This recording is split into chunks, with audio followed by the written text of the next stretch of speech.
South Central Los Angeles native, grown up here. I'm a musician, I'm a filmmaker, I'm a little bit of a poet. I just like to create things and I just like to tell stories.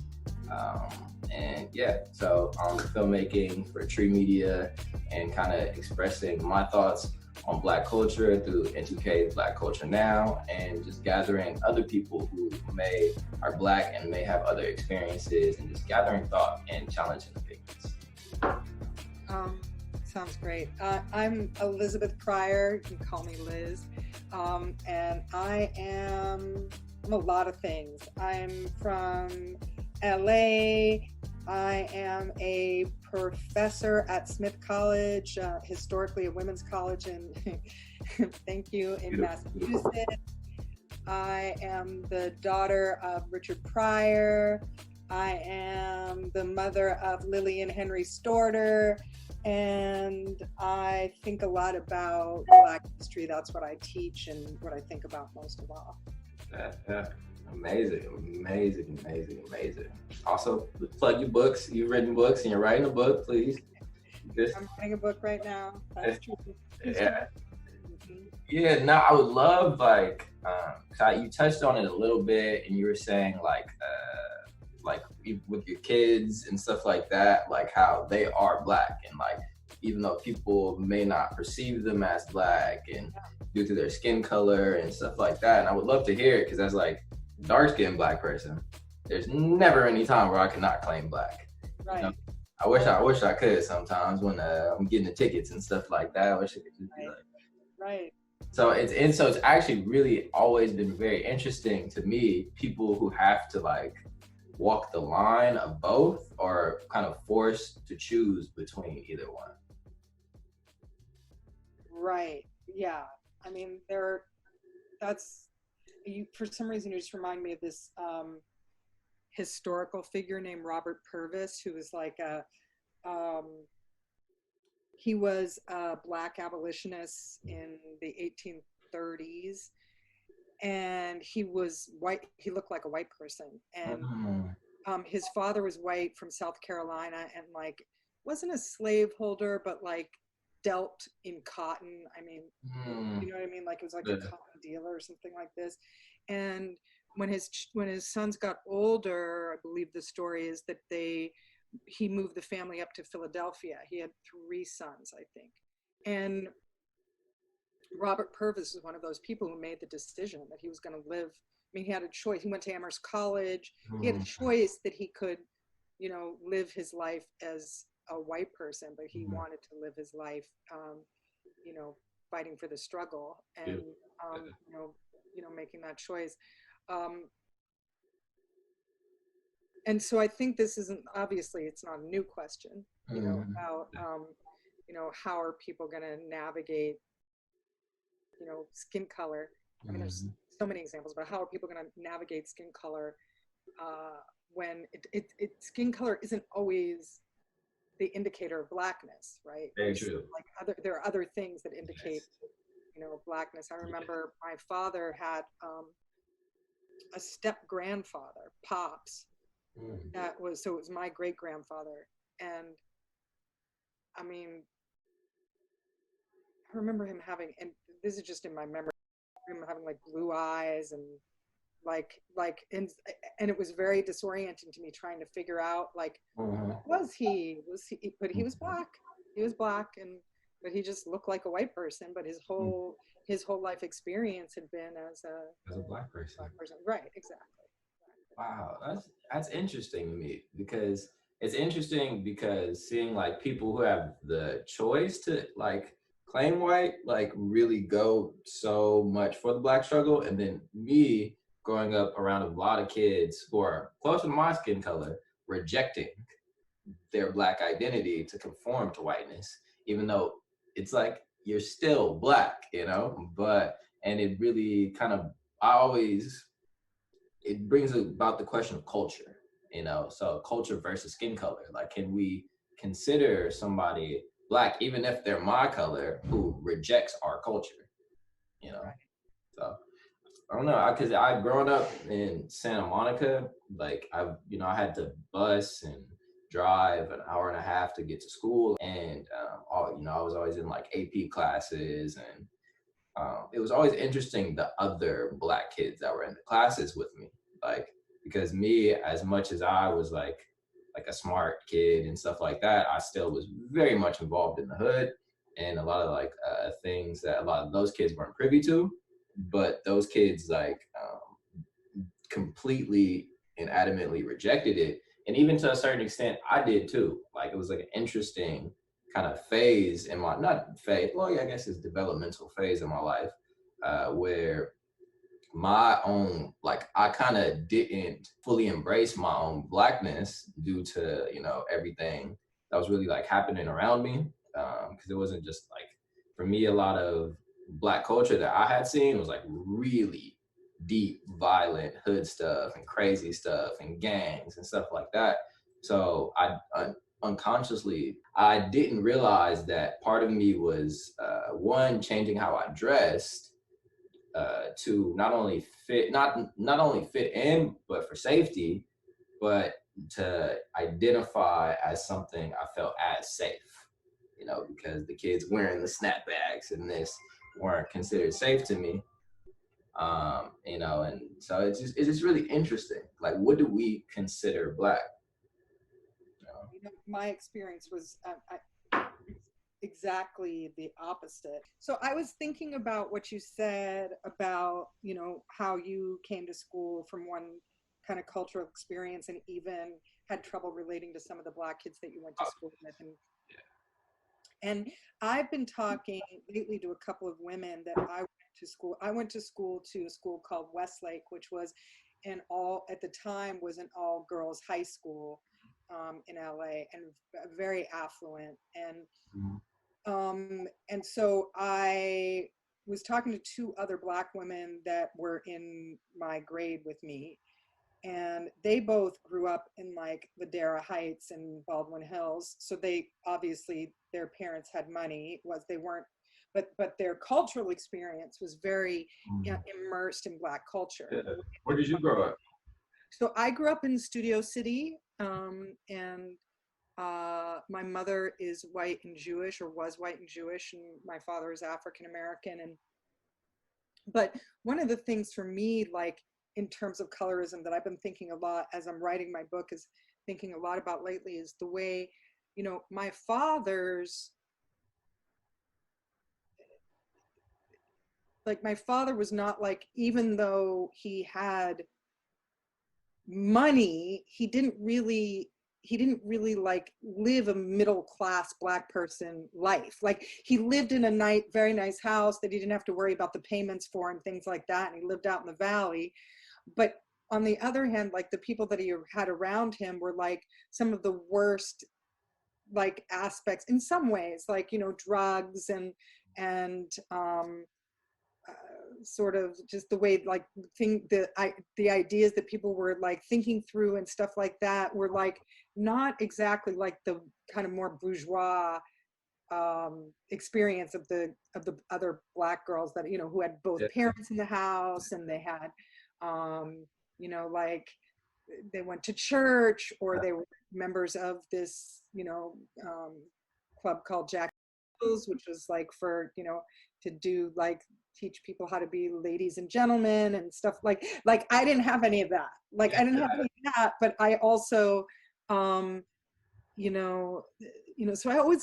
I guess what I'm trying to say is, like, I felt like really on the outside with white people, even though in a lot of ways I felt like I fit in more with white people, but I also felt out of sorts with Black people too, because so fitting in, that's always been a challenge. I don't know if it's colorism, but that's always been like a cultural challenge. Yeah. No, I 100% agree. Like, cause interesting thing, like how I grew up in South Central, but then went to like white schools. Like, you're getting the dichotomy of Black and white in the same aspect, just through a different form. So I definitely feel that, cause like for me, as I stopped going to LA schools in like the third grade. So as my friends are like friends and family, we're just this divide. So I'm coming back like, oh, I play the violin, and they're like, oh, I got put on a hood today, and I'm like, okay, cool, like let's go to the park. But so the divide and also the introduction to Black culture isn't necessarily the most positive.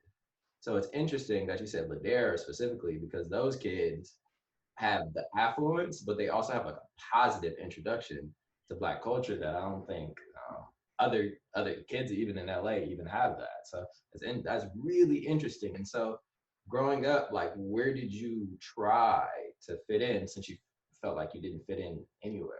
Oh my gosh. I mean, there's so many. I'm much better at telling the stories about not fitting in than I am about telling the stories about fitting in, because I was Jewish too. My mom tried to take me to Hebrew school, and then the kids at Hebrew school said you're not really Black. And then I have to say though, when I went to college, um, there were Black students there at college who were like irritated with me, I think, because I didn't really understand like Blackness was a community, and that when you saw other Black people, like, to be welcoming and connect with that community, that took me a long time to sort of figure out, as a Black person. But on the main, I have always been welcomed and accepted by Black people in a way a little differently than I have lots of, my closest friends are white. My husband's white. I teach at a college, so of course many of my colleagues are white. Not all, of course, but many.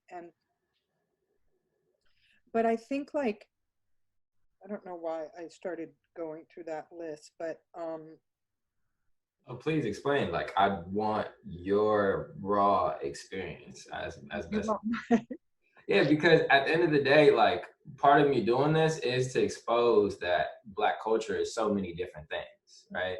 So yeah, your experiences are as valid as anybody's. And that's it. Because I had this conversation with my friends the other day. I said, when we look at Black people and Black culture, it's very singular, right? It's like, all right, dressed like this. We don't think of Black goths when we think right, of Black culture, you know? right, White people are allowed, white culture is allowed to be so multifaceted. right, Whereas I want to really I really want to be, and the internet really does it, but I want to add my piece to it in terms of like showcasing that Black people can live all of these different sort of lives and right. still be Black. Well, I'm just thinking, I don't know why that made me think about how groundbreaking, like, Lisa Bonet and Lenny Kravitz sort of were, like, Yeah, very black true. black Yeah. hippies, and Black, like, people who liked things that weren't necessarily, Mhm. representative in Mhm. most people's minds of Black culture, like, You know. yoga. No, but in see everything like that's why I think these like having people who bring something so different to the culture is so important because my generation, that's we go to yoga. We're Black Right, kids that go to Lamert Park and do right, yoga and right, stuff like right, that. So, we right, gotta right. expand, we're constantly expanding our horizons to these new places. Right, right. I think, like, yeah. I have been thinking about this a lot, and just even thinking about, what I even thought Black culture was as a young person, and why I felt it was like, I remember feeling like Black people weren't going to accept me, because in my mind, I bought into the hype that Black was one. Even though, I had lots of Black people around me growing Yeah. up. My father had lots of Black friends. My mother had lots of Black friends. My mother was friends with, like, a lot of these white women who married Black men. Like, Mm, that was like the kind of, yeah. yeah, they were like all jazz musicians, like, Mm, Hancock was one, Wayne Shorter, mhm. um, Garnett Brown, and, so she was friends with all of their wives, and they all had biracial children, and they all, so it wasn't like, and then there were other people that, would do my hair, and, my mother had created that around me, and my father had that too. And so it wasn't like I didn't have that experience. And of course my father's family, but I was worried that my Black peers weren't going to really be accepting of me. And I think it's because I bought into the idea that blackness was one thing, and I couldn't have been that thing because I wasn't one thing. In my mind, I'm not one thing. I'm many things, I think. I remember just even being a little kid looking in the mirror and being like, oh yeah, I'm black, like, oh yeah, looking at myself like it was like a thought. I didn't carry around my blackness with me all the time. I still don't. Like sometimes I'm just a person picking up a coffee cup. No, I definitely understand that. I didn't fully start embracing my blackness till after I dropped out of college, like because I went to Savannah College of Art and Design. Very interesting to see me with full mobs of white friends versus my friends now. And so it was like a whole life revelation change now going into the Black community and seeing it as a positive thing, so I definitely feel that it's very interesting to be Black and to not be associated with it. Because for me, I was always really accepted in the Black community, but I was always accepted as a different kid. Like I was always like, oh yeah, like he cool, but he different, Like I started I went to some of like my I've lived in all of the worst hoods in LA. Like we've just checked all of the boxes, like every single one. And I always talked really fluently. I was reading as a kid and stuff like that. But even a lot of me being like accepted in the community was like sports and being bad, because I was a bad little kid. And we'll get some of those stories later. I was a bad little kid too. Yeah. And we get into those stories too. Yeah, okay, we'll get into that. Being a kid, being a kid in LA is it's a different life. So, but yeah, no, I definitely agree. Like I remember, it was like, so all of my closest friends now are all Black, and they're still close friends of mine. But the culture shift of like, wow, like I identify with these other Black men, and interestingly enough, those other Black men were all outsiders in their specific Blackness. So it was like a group of like outsiders who were always considered cool, just kind of linked up. Like my other friend, he's an artist by the name of Tommy Sketch, and he grew up in some crazy neighborhoods, some crazy situations, but like he wore like penny loafers and like his whole family like gang bangs, and he was just different. Like he just chose to be different. So even though we were accepted, we were always outsiders, and even just our ambitions, like, and everything we wanted to do. And it's just really beautiful now, like especially seeing with like my little brother's generation that's okay, like of course there's still a lot of stereotyping even within our own community, but it's like slowly by slowly being like branched out, and that's just really beautiful.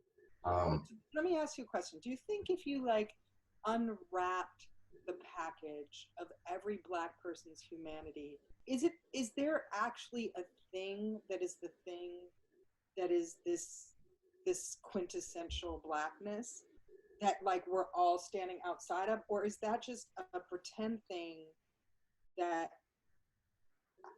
I mean, that we're all like in little, like we're like in these little like radiuses, like circling around, like and thinking of ourselves, defining ourselves against, being defined against, but is it real? I would say yes, but us being from LA, we're automatically separated from it. And I've been thinking about this a lot with like the whole Chitlin circuit thing I've been doing. And a lot of Black culture is the South, because it's the high, like, it's just the highest concentration of Black people. So interestingly enough, I see a lot of more stereotypes and conformity, and not conformity, but a lot of a closer knit community of Black people who do the same things, more so in the South than the LA. Whereas LA, I see like everybody's into everything. Like, and then when I go down to the South, it's more like, okay, you're from this area, you like this, you like this, you like this. And like even like some of the artists, like one of my favorite artists is like Donald Glover, big, huge person for me. And his experiences growing up in Stone Mountain, Georgia, is so different than my experiences growing up here. And that's one, I think, growing up in LA is a blessing. But but yeah, so I think but even a lot of the Southern culture, I feel like is still predicated in like traditions and stuff like that, and like traditions from the past, um, because it's historic for us. Like our HBCUs or the historic type of food we eat. Like LA, our default food is like tacos, and like there's soul food and this and that. So even us just being from here is like different. So it's just interesting. It's really interesting. What about you? The reason why I'm asking, I was teaching this course on something I call not that I call, but that is called the Black Atlantic, like thinking about the connections between Europe, Africa, and the U.S., and the movement of people throughout those spaces, and because of enslavement, and and in this class we were talking about the Black diaspora, and how do you define, diaspora, people moving out of that space forcefully, this being Africa, once arriving in the new place, longing for the homeland.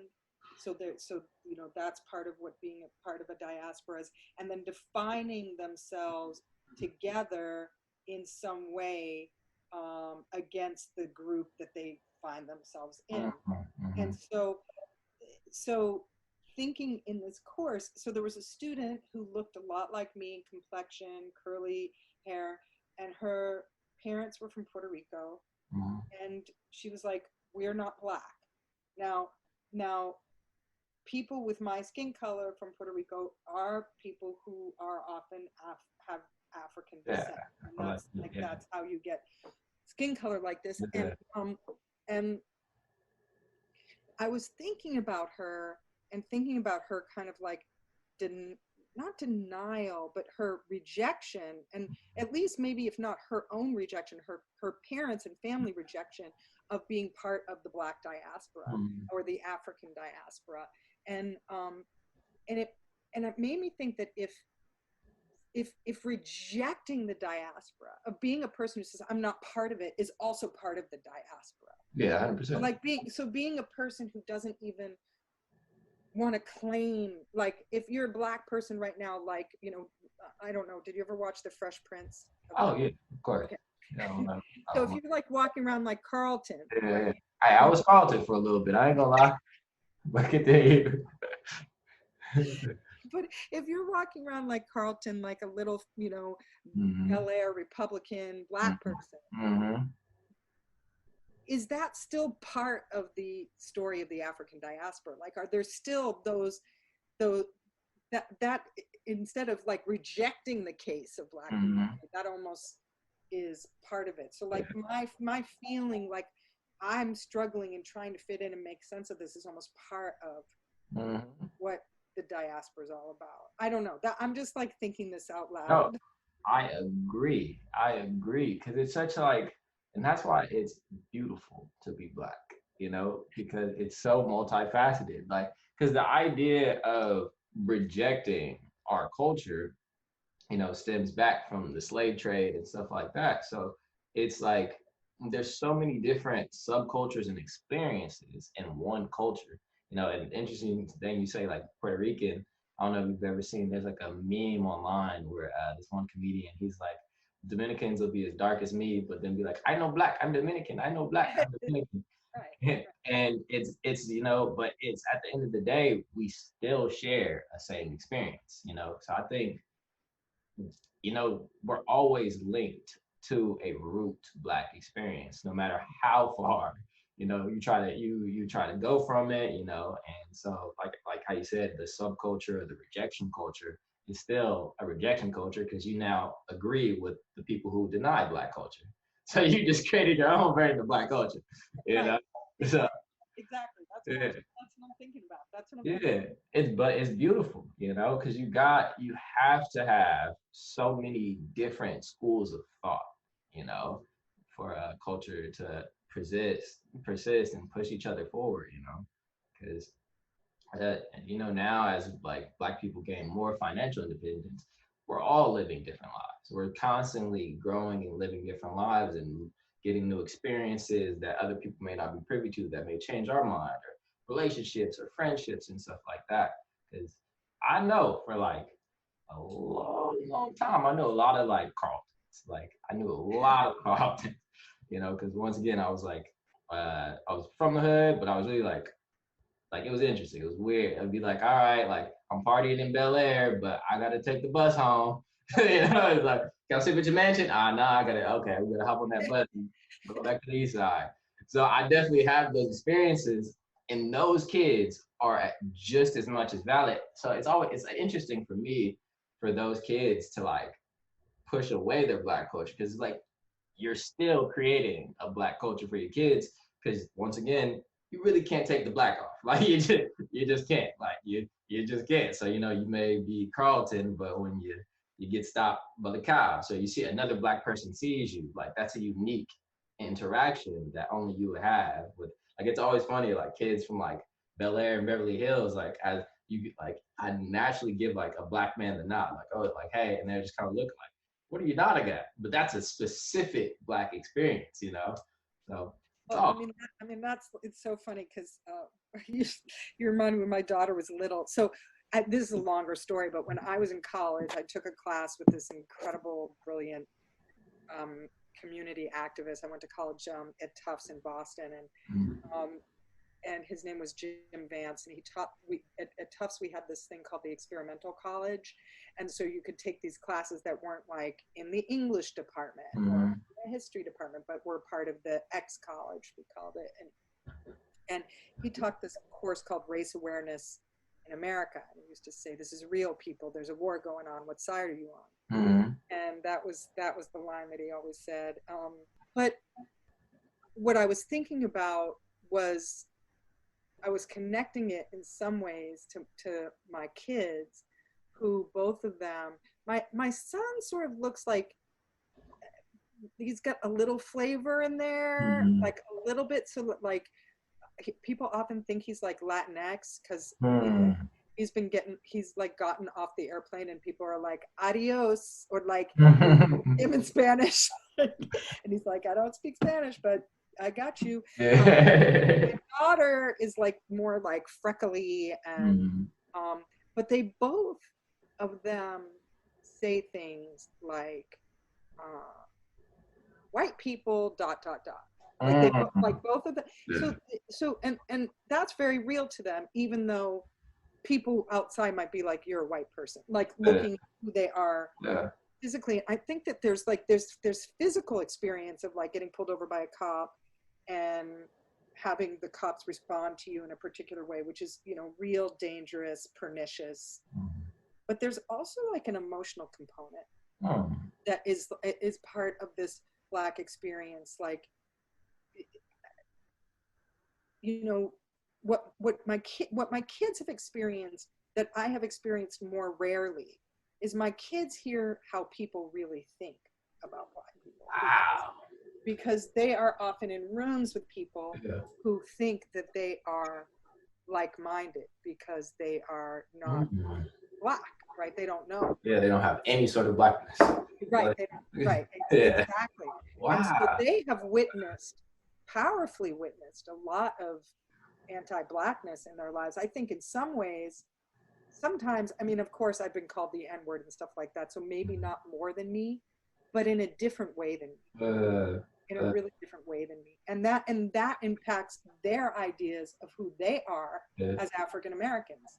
So are they like, because they've experienced such a negative reaction to like our strong like reactions to Blackness, do they then reject their whiteness to like try to overly stand on the side of Blackness, or where like? I mean, I know that there are people who do that. I wouldn't say that either of my kids do that. And that's probably in part, I mean, that's like my fantasy of who they would have been for themselves, and they're perfect the way they are. But I think it's like, but that's not as much about my kids. That's about me. That's about me feeling insecure about my own blackness, that I didn't pass on to my children a deeper sense of their position within the Black community. So when they aren't, as you described, like completely rejecting white people 100%, like, and then I'm like, oh, I failed them. No. But you know that you asked for how I feel sometimes. Yeah, no, I'm saying you didn't fail. You please, yeah. Even if you feel like you did, please, you did not. But what I think happens for them is that they find themselves in these positions that they're constantly having to navigate and negotiate their racial identity, because it's like coming out as gay. Yeah. Like every place they go, so true. It's like they have to make a decision. Yeah. People who just said X, Y, and Z, am I going to out myself right now in this space to assert myself? The funniest thing, so about a year ago or 2 years ago, my son moved to Utah because he's a ballet dancer, and was really white. Massachusetts to Utah. And so my husband and I were going out there all the time. And we flew out there. So I was flying like literally constantly. And I had that special like TSA like thing. Oh yeah, pre-boarding pass. Pre-boarding, right. Yeah. So I'm going through, and I started constantly getting like pulled over by the TSA. Like pretty much like every time I went through, like for some reason. Now, granted, my husband like is like an outdoorsman, and there were times when there were knives in my backpacks. So that like that's reasonable. Yeah, that's reasonable. Yeah. But there are other times where they weren't. And one time, I went through, and this woman starts patting me down, my whole body, in front of everybody at the airport, and I'm getting pat, and I don't even mean for it to be happening, but the tears start rolling out of my eyes. And I was traveling with my daughter. And in this moment, my daughter became like Angela Davis. Yeah. She emerged as the full fruition of her activism in observing these moments. And she was like, oh no. And she was like going off, like, yes, it was like she was going off. And and I saw in that moment that even though sometimes I sense a timidity about her assertion of her Black, you know, because it is a coming out every time. It's like every time, it's like I have to react to people, and whether I'm not going to. And I'm not trying to compare that at all to experience of somebody with brown skin. No, but it's its own Blackness. Right. It's a different, right? It's a different shade of Black. And but in that moment when it mattered, she was like, I am Black, and I'm going to stick up for my Black mother too. This is like, and she went off. I mean, it was actually kind of a beautiful thing. Like, my baby. But that's beautiful. See, that's even more like beautiful to me, right? Because it's like I just gotta stick up for Black people. Cause anywhere I go, like I'm grouped in. Like if some Black people is stealing, I'm looked at too. So I have to. So it's interesting. So that's beautiful to me that like when you have the option, you still choose to fight. You know, and that's more powerful than anything. You know, wow, dang, that's great. So like, dang, hold on, that's like I'm picturing it in my head. That's such a beautiful thing. So I guess let me think. Question. Dang, I'm really thinking about the idea of like you having to out your Blackness. Like I'm just imagining, because even me, like I've heard like a lot of my white friends say ridiculous things, and they kind of just like, shit, like did I? But don't you think, like, in a weird way, I mean, I'm picking up, I think, on what you're saying, is like we kind of all have to do that, because like I'll be at meetings at, you know, the college where I teach, and like everybody's sort of assuming I'm like the palatable Negro.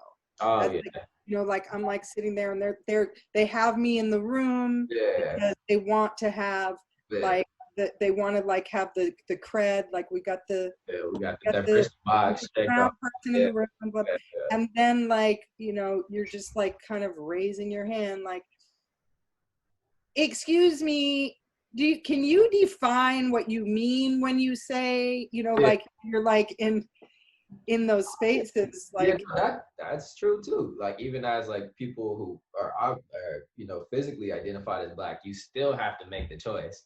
Like, am I a Black person today? Like am I like, look that slide? Nah, I'm gonna be dang. Wow, that's so interesting. Black faces and white spaces is such like a unique thing that I think more, and this is why I think the conversation is so important. One, as we gain affluence and more things like that, like we have to prepare our kids and the next generations on how to be Black in a foreign space, in a space not be built for you, and so that's why I love hearing your kids are like, you know what, like, we're not doing that today, because that's more powerful and empowering to kids that if I was in a situation like that and with my skin color, I feel more empowered, So I think a lot of anybody, this is my thing, especially being a Black male, right? Because, us as Black males, we don't necessarily own up to our patriarchal privilege and stuff like that, but it's there, right? So even, I feel like anybody in people of color communities and, people of color communities who has some sort of privilege, you have to stick up for those that don't. That is your job. That is your responsibility. That is why you've been given the privilege, Like, I'm very privileged. Like, one, I'm a Black male, right? So it's like, even though, all the things with like, the cops and media and gangs and stuff, it's like very highly publicized. But at the same time, I don't got to deal with patriarchy. Like, I don't have to worry like, oh, like, am I going to get kidnapped today? Like but that's what women go through every single day. I don't have to deal with it. That's a privilege. I was granted the privilege of, even though I'm from South Central, going to white schools. And so I have a formal education. Didn't really take it up too well. I was a terrible student. God awful. You probably would have flunked me if I was in your class, but I doubt that. And also BT dubs. I was a terrible student. What? Yep. What? I was actually expelled from Westlake. So. Okay. Yep. So I mean, I struggled, and a lot of the reason I struggled was a lot of this stuff, but no one was really talking to me about it. This was the stuff that made me, that I didn't even know I was thinking about. It was the low hum of how I was perceiving myself and not feeling like I was as good as everybody that I was around. Like I was saying, like even around Black people, I had divorced parents. That felt dirty. That felt like, that didn't feel like the kind of Black families that I was seeing that in those environments, right? And what that looked like. And certainly people weren't coming to the other kids in school and saying, I heard your father did freebase cocaine, those were like, that was my experience coming up. And so that was like, there was always a way of feeling on the outside. And anyway, this has been a great conversation, and I want to have more. Can we have more? I would love to, because I feel like, like the more conversations we have like this, the more it leaves the door open for people who feel outside of our community to join our community.